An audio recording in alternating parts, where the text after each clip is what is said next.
the well-being of the Argentine. Good afternoon, you guys. So just a few moments ago, just about an hour ago, former President Donald Trump spoke before a packed house here at the Conservative Political Action Conference, also known as CPAC. Obviously, there are still speakers going on behind me right now, but clearly the numbers have dwindled. There are a lot more empty seats, similar to what we saw before the former president spoke. But this has been quite a big weekend for Republicans, in particular, certain figures that are currently on the short list for possible VP choices for the former president.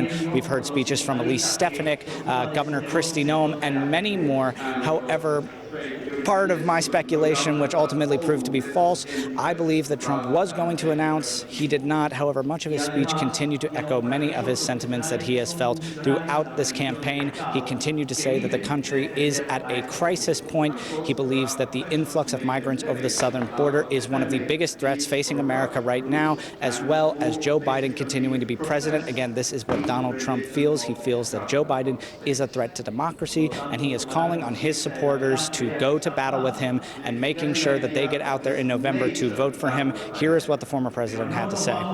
4 years ago, I told you that if crooked Joe Biden got to the White House, our borders would be abolished, our middle class would be decimated, and our communities would be plagued by bloodshed, chaos, and violent crime.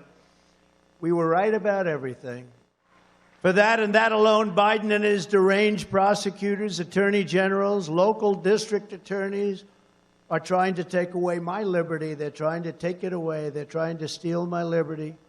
If there's any shred of justice left, they will fail and we will win. And so far, we're doing very nicely, thank you. Our country is run by people that are destroying it. We're not going to let it happen again. We're going to have a great military. We're going to have a great... Everything in our country is going to function properly again. It's going to function well. We're going to be respected all over the world.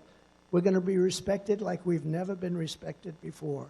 I also want to touch quickly on the South Carolina primaries while we are on the subject. Like we said, going in, Nikki Haley is not looking good right now. She is campaigning hard in her home state. She served as governor there for quite some time.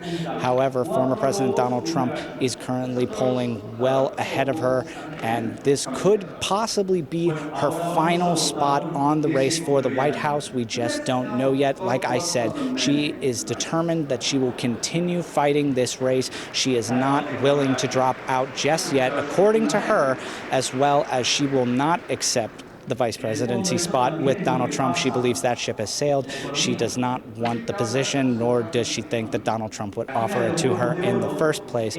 But again, that is going to do it for us here at CPAC. I want to thank you guys for tuning in. We're going to send it back over to the studio. But in Maryland, I'm Adam Beam for SUTV News.